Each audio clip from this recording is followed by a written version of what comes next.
coming, the sun's zooming in, meltdown expected, the wheat is good there, engines stop running, but I have no fear, 'cause London is drowning. Hello everybody and welcome to the By the Minute Arsenal podcast, a special Sunday evening version for you this week. No particular reason, it just, never know, change as good as the rest. Well, it hasn't worked. Arsenal have yet again managed to get through a week without picking up a point in the league. One match perhaps not so surprising, the other a little, shall we say, but we'll get into those shortly. I am Matt H, I'm not on my own, I'm glad to say, I'm amazed to say quite frankly. I'm glad to say we also have Matt V. Hello Matt. Hello. I'm going to start needing a counter doing these. This is becoming pretty painful.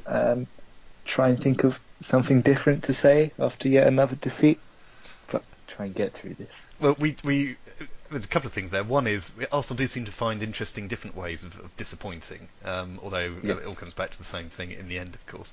And two, there were enough empty seats at the Emirates on Thursday. You could almost have a counsellor, live in the stand for each fan that was there. One fan that was there is Pete. Hello, Pete. Hello there. Yes, I'm quite glad we're doing this today rather than having to wait another 24 hours. Yes, well, it's because I had an appointment Oh, tomorrow. it's done. Well, I had an appointment tomorrow, which is why we changed it. It does seem like a good chance to get it out of the way. It's getting to the point where I think there may be an international break coming up in the next couple of weeks, and we may all be very glad of that. And I'm not sure that's happened quite before when we've done podding. So it's all very bleak. And speaking of bleak. It's been a very cold week. There were some very odd things, very frosty press conferences in a note I've put on my phone here. We won't touch on those now specifically, but we'll move straight on and straight into the Man City game. Now, this is the second Man City game. So we did the League Cup final last week. We're not doing that again.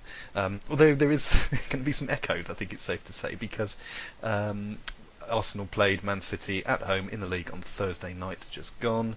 And we lost 3-0. We were 3-0 down just after the half-hour mark, and from then on, Man City just did whatever they needed to do to hold on to that, and we didn't really offer very much.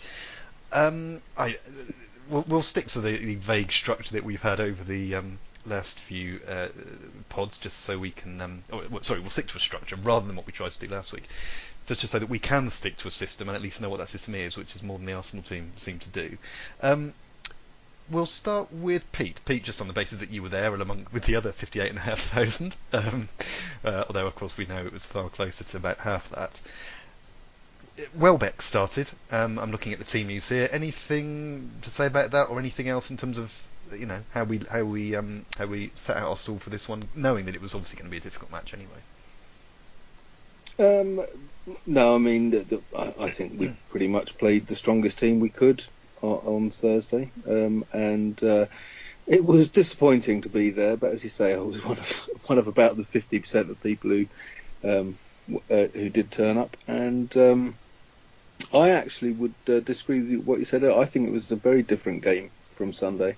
Right. It was the same outcome. Same outcome, I think, was what I was getting at. But I thought we got there in a very different way. Well, it's nice, isn't it? Nice other variety. No, I agree. I do agree. But carry on.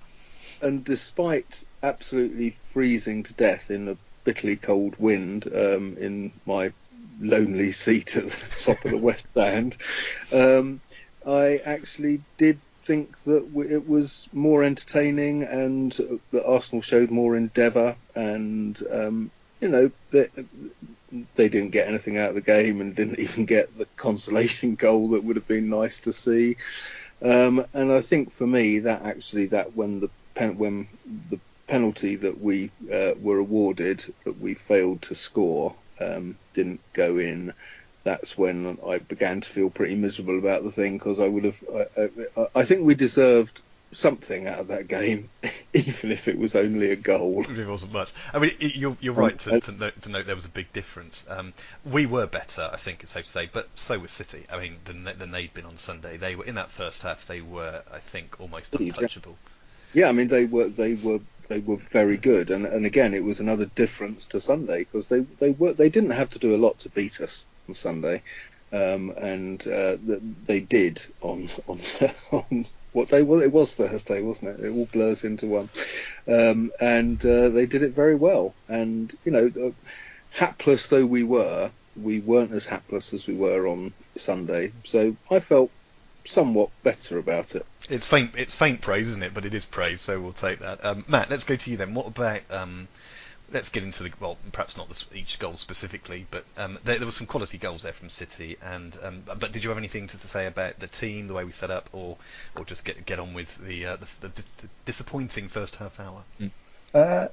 No, the team, I guess, a bit more attacking than we saw in the cup final, which is good. I was interested to see how Mustafi and our defence would play. Mustafi had decided he'd go and talk to the press beforehand and declare that he didn't need advice from outsiders because they'd worked out what had went wrong and they know how to deal with it. So you can imagine my surprise when we were 3-0 down rapidly. I don't know what exactly they'd worked out.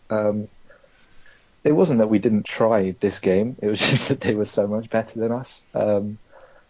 Sane, I mean, we didn't really know what to do with him. The first goal, he ran past about 4 of us. I think a couple of people tried to just haul him down. They couldn't even do that. And I think it was the second goal as well that he turned Mustafi. We just couldn't keep up with him. And they scored brilliant goals for sure. But I don't know, they seemed to have a lot of space to work in. It seemed... We didn't make it easy for them as such, but they really did turn it on, and we had absolutely no answers. And if they kept it up like that, I was fearing that we could be on the end of a real battering, but I think a mixture of us sticking with it and not giving in for once, and a mixture of also City in the second half.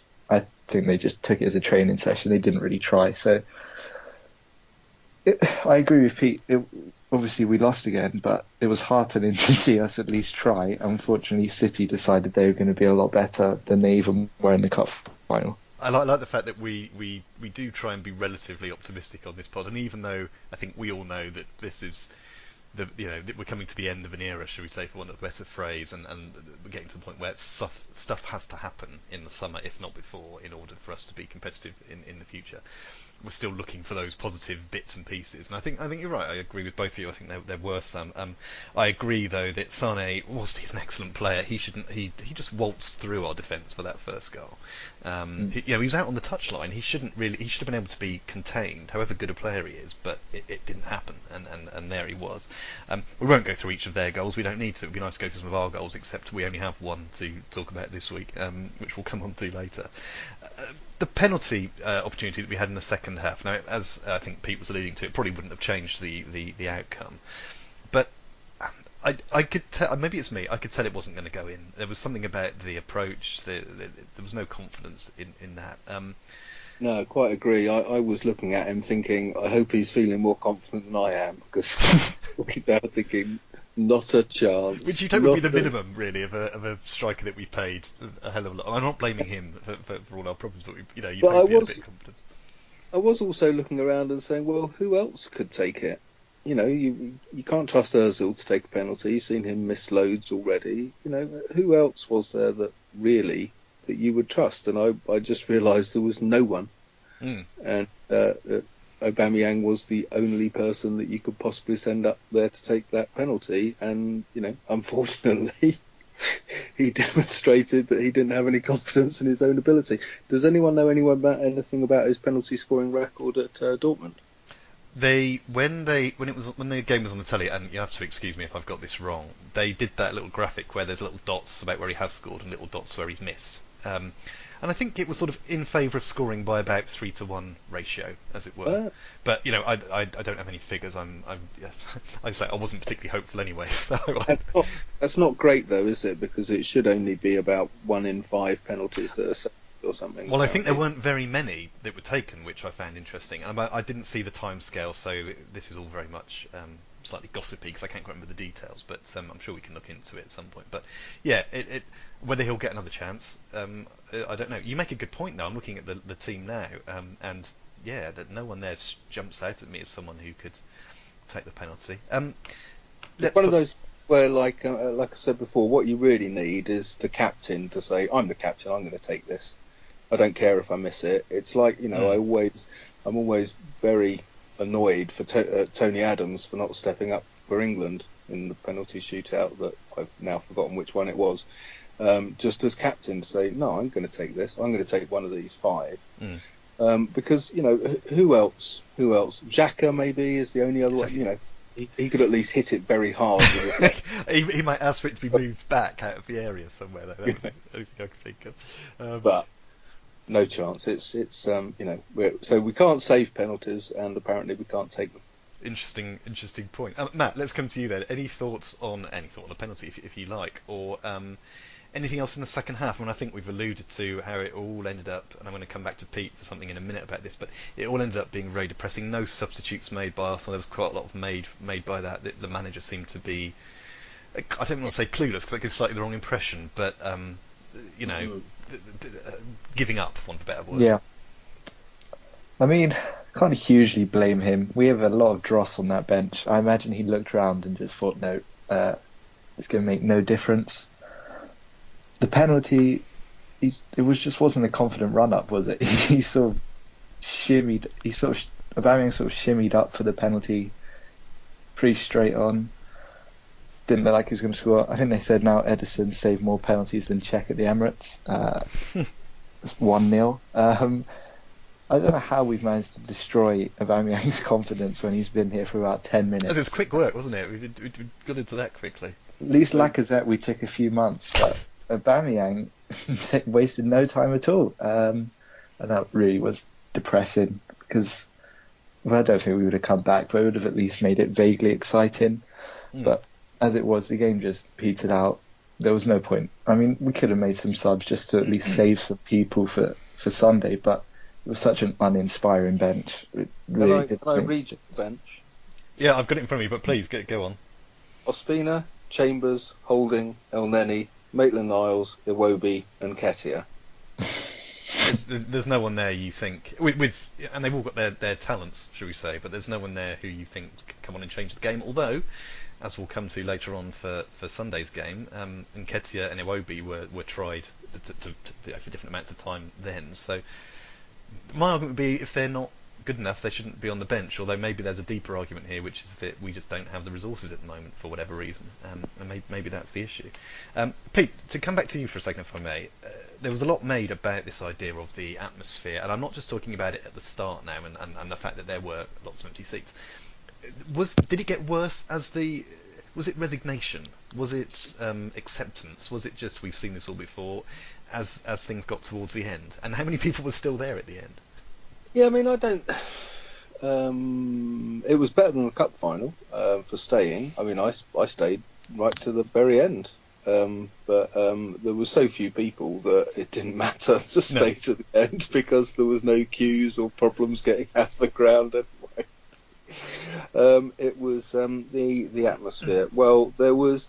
I mean, basically, it's just totally flat. No one's up for it. I wouldn't say it's bad particularly, there's been times in the past where the atmosphere has been positively poisonous, and it's not like that. Or there was some booing at half time, and I think people were jeering a bit at full time, but during the actual game themselves, I don't think anyone's really doing anything other than just sitting there sighing.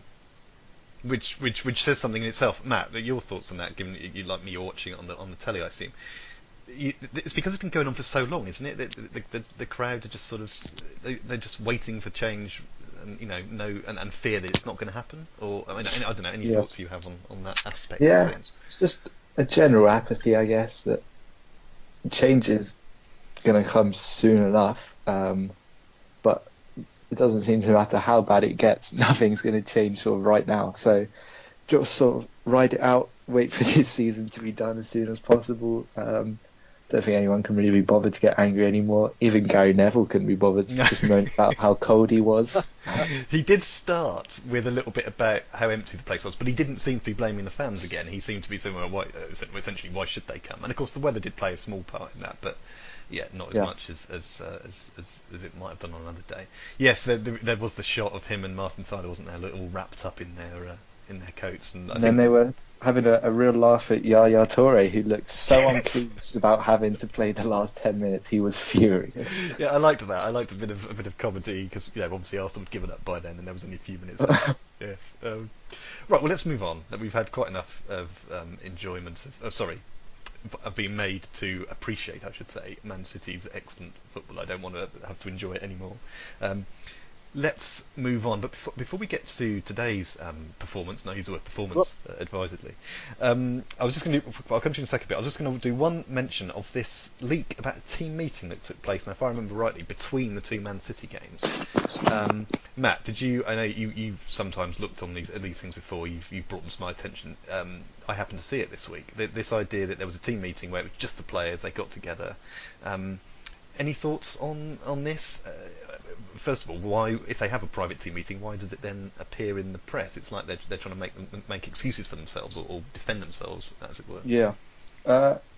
Some of it seemed really pathetic. Like the person who, I don't know which player it was, rumours Koscielny, but the player who stood up, did a speech and broke down crying because his sons asked him, why are Arsenal so bad? I mean, what kind of players do we have? They're crying that the children are abusing them about how bad we are. It's just the most pathetic circumstances. There was also looked like there was one naive player saying we need more help from the coaching staff. I'm going to imagine that was someone who's been at the club more recently, who hasn't yet been worn down by our lack of tactics. It seems pretty desperate. I don't think we seem to sort of suppress these. We don't very often have leaks like these come out. Wenger sort of usually manages to create a pretty united front, at least within the club. I think it just shows the players you can see on the pitch have given up. They have no interest in fighting for him. They're now leaking this. I think everyone knows the time must be up, but I don't know if the players thought it made them in a positive light that they care that they're having this meeting. I just thought it was pretty embarrassing that they're in such a state about how bad we are. I mean, blame Wenger all you want. The players are just as much to blame because they've been absolutely pathetic. They haven't come anywhere near the standard that you'd expect from them, both in ability and just in the simple things of trying. So have as many meetings as they want and blame as many other people as they want. The problem is just as much with them as it is with the manager. There don't seem to be any leaders, do there? I mean, even a couple of years ago, when we perhaps still weren't at the very top end of the table, there still seemed to be players on the pitch. Koscielny seemed to be a bit of a leader. He seems to have disappeared into a shell. It's interesting if he is the player that you mentioned for that particular scenario. You look through the team, and they all seem nice. They all seem okay, but there's no one willing to grasp it at all. Even Wiltshire, who you think would happily have a go, he doesn't seem to get in there. They seem to moan at each other, but no one seems to take the lead and say, right, let's have a moment, let's sort this out. Pete, any thoughts on that or anything else that you were going to mention? No, I would agree in the sense of, well, who chaired this meeting? Because I can't see any of them are up to it, to be honest. I just really, who was the ringleader? Who's getting them all together? Because I hate to think at any point in my life that I agree with Graham Souness, but he did start today, which I'm sure we'll come back to in a minute, by saying, well, look, why aren't these players taking responsibility? And if that's what the meeting was doing, good on them. Maybe they were saying, look, this is our fault, what are we going to do about it? But I presume not. Because none of them seem to be saying, this is our fault. No. And they need to. Someone needs to take some responsibility. And, Koscielny just must be in a complete mess, being the club vice captain with no sign of the club captain around or doing anything, and he's never been that sort of a person anyway. So that's why I think things are falling apart for him personally, which is very sad to see. I think they're all. You do wonder who took charge of this. I mean, yeah, it's good in a way that they got something together, but I find it hard to believe because they don't seem to be a together team when they're on the pitch. I find it hard to believe they could actually arrange something in this sort of coordinated sense. I mean, maybe it's been built up more than it is. Maybe it's actually just a grouping got together and had a bit of a chat. Walcott has mentioned they did these kind of things previously, but it's. I don't know what the point of the meeting was, and I'm not sure what the point of the leak was. So, all in all, another slightly sort of depressing thing to add to the mix. Right. Speaking of depressing things, let's move on. A bright spot, though. Oh, if you must, if you can. Yeah, there was one bright spot to Thursday. Okay. Of course. which was that losing to Man City meant that Man City are still on course to win the league at Tottenham on the 14th. Yes, you sent me a text about this. I was very pleased to see that. I mean, relatively speaking, obviously, given everything else that's going on. Well, they're going to win the league, so why not make sure they do it at Tottenham? That's what I say. It would be nice for yet another team to win the league at Tottenham when Tottenham can't win the league at Tottenham. So yeah, that would be something. Right. Well, we're not going to win the league anytime soon at this rate, and we're certainly not going to win the league by not beating Brighton, which is what happened today. We went to Brighton. We lost 2-1, all the goals scored in the first half. We were 2-0 down early again. I like the fact, we like to go behind early and give ourselves plenty of time to come back. We've banged on previously about the early goals being conceded. It happened again today, but before we get into that, well, let's talk about the team news. Again, I'll start with Matt. I mean, there was really one bit of team news which was the obvious thing to point out today, which was no Bellerin playing, although he did then come on as a late second half. Any opinions on that particular change? Yeah, I wasn't a fan of the team at all, really. If we're gonna, I don't know if he got dropped or rested, but if we're gonna start dropping players, well, then we need to be dropping more than just him. There's a whole host of players screaming to be dropped. I mean, Xhaka could survive the nuclear holocaust and still be in that team. Bellerin is the one position in the whole squad we have no backup, and yet we've decided we're going to drop him. And Chambers, who struggled at centre-back and has been caught out, we're going to now play him at right-back. I mean, I saw no logic to that at all. Don't know where Ramsey is. Just disappeared from the squad. Don't know if he's being rested or whatever. In came Iwobi. I assume we're resting Welbeck for him to lead the line against Milan. I mean, if we're resting players, then properly rest them and rest the likes of Ozil and just say we're prioritising Milan, or if not, go full strength. We've done this sort of half-hearted thing, which hasn't worked particularly either way. Our bench is just as weak as ever. So yeah, I wasn't a fan of it. I think it made our awful defence even weaker before the match even started. Interesting. The thing about Ramsey, there was something on the website that's come up. It was included in the press conference because someone asked exactly that question, and whether you agree with it or not, this is what the manager said. He left him at home because I played him in the 2 games against City without a lot of training in between or in behind. I didn't want to gamble today for a physical setback, so I left him completely out of the squad. And so this, and then reading between the lines with the next bit, it's about making sure he's ready for Thursday. So yeah, he's obviously prioritising the Europa League, and he obviously sees Ramsey as part of that. But yeah, whether he thinks Ramsey is somewhat brittle, shall we say, then that might explain it. But yeah, it's the defence was the issue, as the defence has been the issue for months. I mean, the attack's an issue as well, but we'll come to that separately. But yeah, it was an odd-looking setup, shall we say. Pete, any thoughts on the starting 11, the Bellerin removal? I mean, they called it a drop on the TV coverage rather than resting. So I don't think. I think they're all rested. They're all rests. Bellerin and Ramsey and Welbeck. They're all rests ready for Thursday. You know, to be honest, I just don't care anymore. I mean, it was I have this. It was a league game.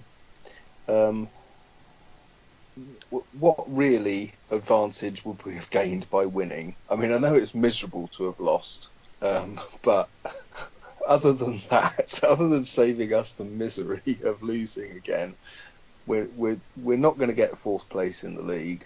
So I can vaguely understand now the idea of just saying, no, we want to make sure what we believe are our best players are available for that game on Thursday. So I can see a logic to it, but I don't want to see it. Ramsey's been our best player for over the course of the last 2 miserable games, not including the Brighton one. So I can see a logic to resting him and making absolutely sure he's available for Thursday. As it is, I think it's pointless because I think we have no chance of winning the Europa League either. So as we have no striker in effect. it than welfare. It does seem like we're just essentially trying to limp to the end of the season. You know, sixth place, which I have to say is by no means assured. Again, the thing I'm beginning to think is it better to actually finish outside the European places completely this season? Is there a chance we can encourage Burnley and Watford and Leicester to get above us? Well, Serious. We play Leicester and Watford in future games, and do we have a game? And we have a game against Burnley, so we could lose against all three of them. I mean, that would exactly. Do we want to be in the Europa League next season? That's my question. Well, that's a good question. We'll leave it for the moment. We've done it once. We thought it might be fun. It isn't. Well, let's leave it for the moment. Maybe we make absolutely sure we're not in it next year, and just completely sack off the rest of the league, because we're not going to get relegated, so who cares? As I say, what is there to lose? There's a bit more misery for us to take not seeing us win, but we have no chance of fourth place, so what is the point in sixth? It's a good point that I must admit has been sort of dawning on me over the last week, and then was rather crystallised today. I'd still prefer us to be going for it in every game we play, but I absolutely take the logic of what you're saying. Let's focus on this game for a minute. Let's focus on the first half. Let's focus on the first half hour, actually, and the 2 goals for Brighton. Now, we don't want to go on about this for hours, but essentially, one was a corner, the other was a cross, both of these should have been cleared. The defence looked all over the place. I mean, just a complete shambles. Panic, whenever a ball goes in. Mustafi was completely in the wrong place. Matt, any thoughts on those two? I mean, Brighton did okay today, let's be honest, but we did make it easier with those for those 2 goals. Yeah, I think our defence was even worse than usual, especially from all forms of set pieces. But I don't think we cleared a single set piece with any confidence. Free kicks, they seem to have these routines that we were so switched off to. And then in the wings, they were just running down the wings. It wasn't even anything special. There's just so much space that they were running down. I mean, it's so embarrassing to be run around by Glenn Murray. It really is about as low as it gets. First goal, as you said, don't know what Czech was doing. Punched it back into the 6-yard box, an open goal. And fair play to him for coming out on Twitter afterwards and taking the blame for both of them. But the second goal as well, it's not just him. They've just waltzed down the right wing. Mustafi just watched the ball go over his head, and Murray has headed it through Czech. It wasn't even a surprise. I know the commentary's going on about the fans can't believe it. Well, I think I could. Yeah, I was doing it by the minute and said exactly the same thing. I said, yeah, of course, yes, we very much can believe it. It wasn't a surprise, and I completely agree that is the depressing part of all of this. I know we've ended up repeating ourselves a bit over the last few weeks, but it has to be said because it's the same problem. We're not asking for miracles. We're asking for some organisations appreciating that this season is possibly just a lost cause in any competition anyway. But let's see some organisation. Let's see a bit of talent, a bit of abilities. We know these players have it. They may not be the best players in the world, but they've done okay in previous games on occasion. So why aren't they doing it every week, or not even close to every week? I mean, the defence was awful. I thought the passing in general was terrible. Ozil, I don't know. Obviously, the fact he was well for an away game threw him, and his passing was terrible. But he was by no means the only person. Xhaka was missing short passes. They're just awful all round, I thought. I'm aware of the time. We don't want to go on about this for too long. The second half, I thought we were better. There was some nice movement, but still toothless. There was no cutting edge, and I thought we still looked panicked every time Brighton broke. I mean, the way the game was set up, Brighton were obviously defending perfectly well. We never really looked like a threat in that second half, but we also were panicking every time they got the ball behind us, and we just weren't good enough. My point was, just to finish my little bit, we were better in the second half, but that should be our base level, and we're just not reaching that. And even then, it was it wasn't good enough. We should be penetrating a bit more, and there just wasn't anything of it. I realise, of course, I've forgotten to mention the fact we did score a goal, and I said we would earlier. So, Pete, let's go to you for that. Any thoughts about the first half, the second half, or indeed would you like to discuss Arsenal's Arsenal going in only one goal behind at half time, which seemed unfair? I'll leave you the joy of talking about our goal, but I will agree with you both about the complete lack of anything from us, and particularly that what was most concerning about it is that Brighton were able to run at us at will, and we were scared of it. And that's the most worrying thing. That even if we're, as I've said before, I'd like to see us play well and some good attacking football, but there's no point if every time Brighton, they stopped doing it so much in the second half, but they were still able to scare the pants off us every time they ran at us, and it's just unbelievable, really, that we seem to have no way to deal with a team, whoever it is, Man City or Brighton, running at us. And that, Cech was to blame for both goals, but he wasn't to blame for the fact that the chances arose originally. The fact that we seem to have no way to deal with a team who've got a bit of pace and can run at us is the problem. It's interesting, isn't it? Man City and Brighton couldn't be much more different in some respects. City, obviously, oodles of cash and excellent players. Brighton, new to the Premier League. But we looked equally inept against both of them in slightly different ways each time. Let's mention briefly the fact that we did score before half-time. A not bad move, although there was a bit of luck that the ball threw from Xhaka. Brighton's defence went to sleep, which was possibly the only time they did that. Ball came through, and Aubameyang was able to get a nice little flick just to put it in. So we went in at half-time 2-1 down, rather than 2-0, and possibly could have been more for Brighton. Matt, anything to say about that, or anything to say? The other incident I wanted to mention was Kolasinac, rather taking out the Brighton guy whose name has escaped my Shalotto, if I'm saying his name right. When I first saw it, I thought it was a 50-50 challenge, but quite hard. When I saw the replay, every time I've seen the replay, it looks worse. I'd be curious to know what you thought about it. Yeah. I think he's probably a bit lucky, especially already being on the yellow card. He won the ball first, but he did seem to sort of turn in and accelerate his shoulder through the poor guy, who must have... I imagine he still doesn't know where he is. In terms of our goal, yeah, it was a decent goal. I mean, we literally played with something that vaguely represented intensity for the last 5 minutes, and Brighton didn't know how to deal with it. We hit the post, we were all over them towards the end of that first half. So I thought that if we came out like that in the second half, we'd be able to get back in the game, but we didn't. And I actually think that Kolasinac incident, I think that killed any momentum we had, because I think up to that point we were starting to build up a bit of pressure. But that long break, after that, we never really got hold of the game. One embarrassing moment when Glenn Murray had our entire half to himself. Luckily, he's the slowest individual on earth and turned back immediately knowing he had no chance. But if they had anything that represented a fast striker, it really could have been 4 or 5. That offside goal they scored was really well worked too. We were an absolute mess. And they could have been 70 minutes added on. I don't think we were going to score. We just looked really average. Yeah, it was that kind of game, wasn't it, where you thought it could have gone forever and that just wouldn't have anything. I haven't seen the little graphic yet of the sort of the action areas, whatever they call it, when the pitch is split into thirds, but I would guess, whilst we probably had a lot of the ball in the second half towards Brighton end, I don't imagine there was that much in the final, maybe not the final third, but the final sort of 18-yard box or whatever, or even closer than that.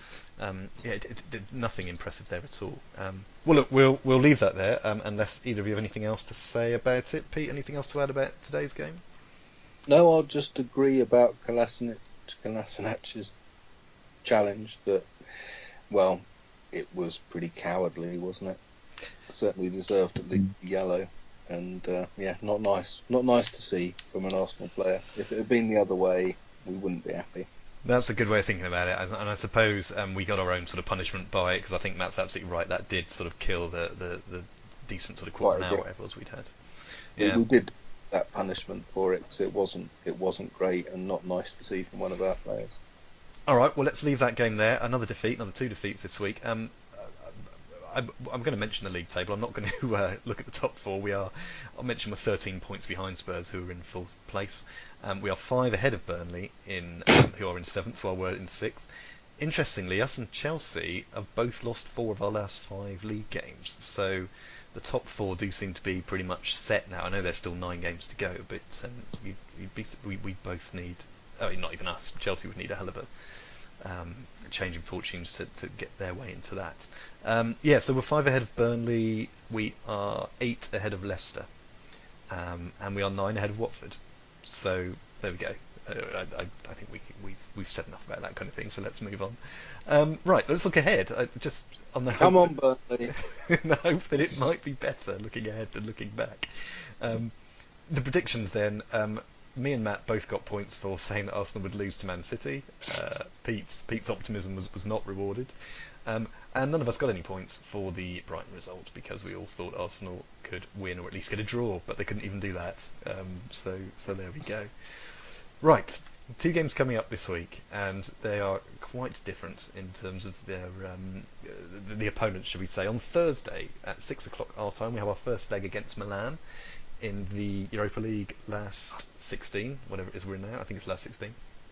And then on Sunday, we are at home to Watford at 1:30. Watford, just the next team below, I think the ones I read out earlier. So not too. Oh no, I think I mentioned them, didn't I? It was Brighton. Brighton were the next team. That's how close we are to Brighton. Right. Let's go to Matt first. Matt, can we just have a line or two on these 2 games, and if you want to give me both your predictions at the same time, that'll be great. Yep. Yeah, I can't say I'm filled with confidence ahead of the Milan game. I think the only thing stopping me from going AC Milan to win 8-0 is that they don't score that many goals. I don't think they've conceded in 6 games. They're very solid defensively. We look pretty useless going forward. We're going to be even worse with Welbeck there. I can't see any reason how we're going to pull it together and get a vaguely decent result. I just hope we can muster enough of a performance so that the second leg actually matters for something. I don't think we'll be able to score. I think they're going to probably outplay us, and I will go 2-0 Milan, and in the hope that they'll just settle for that. Okay. And then Watford, our home form, obviously, Östersund's and City aside, it is good, and Watford are pretty awful away from home, but I just think everyone's worked us out, and if they play pacey wingers and just attack us, I don't think we'll be able to deal with it. But despite some poor home performances against Watford recently, I'm going to go for us to actually win a game, just because I think at some point we have to, and I will go 2-1 Arsenal, and check to still not get his 200th clean sheet. Still get his 200. Yeah, that's becoming a bit of a albatross around the neck, isn't it, to some extent? Well, I'll jump in with mine, because my one for Milan is actually exactly the same as yours. I don't know enough about Milan to give a sort of comprehensive prediction, but from the Arsenal approach, I completely agree. I do not see what we've got to offer, and I just hope that we can at least put in a half-decent defensive performance. As I'm saying that, I'm realising how ridiculous it sounds, because we haven't put in a half-decent defensive performance this year, as far as I can remember. But yeah, I'll go with 2-0 to the home team, which would at least give us a smidge of a chance if we played superbly in the second leg, completely unlike the fact we've played in the last few months. I've gone for 2-0 again against Watford, but for Arsenal this time. Troy Deeney worries me because he always seems to have, he always seems to play well, or he always seems to have that potential to make the most of a creaking defence. But so yes, I don't know why I'm saying 2-0. It just seemed the number that popped into my head. So I just hope we can win. It's a Sunday afternoon, like today was, and my concern is that we won't start very quickly, because we don't start very quickly.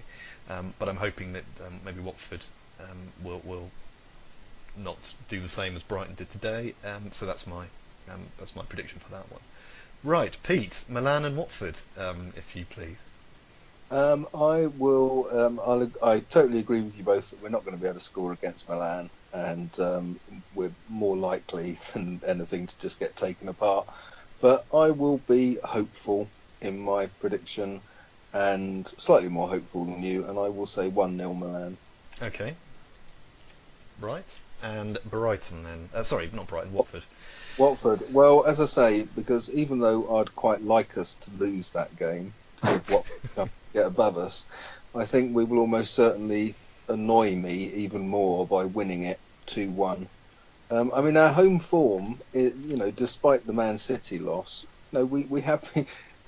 It's strange. If you attend home games, you do begin to think, what is the problem here? Because we have been good at home. And I think maybe that will be the return of some good home form against Watford. And as I say, totally against what I would actually like to happen. But I'm going for my 2-1 again. 2-1 it is. Okay, well, we'll be back next week to see how we've done. And I just hope that it's not as depressing a pod. I mean, it's not our fault, I hasten to add. We are not responsible for these performances. We try and keep this a bit lighter, but it's just it's becoming some horrible version of Groundhog Day, where we're seeing the same kind of problems and the same kind of performances and the same kind of results, basically. And whilst you can make some excuses for losing against Man City, you can't about the performance like we saw on Thursday. And even though it was better, there's still a complete lack of cutting edge to it. And then, of course, the game against Brighton, as we've just discussed, is depressing for a number of reasons, but we won't go over that again now. We will, I think, given the time, call that a day. So, Pete, thank you much for joining us. Thank you so much for getting me through. Well, I'm glad we helped, if that's the right word.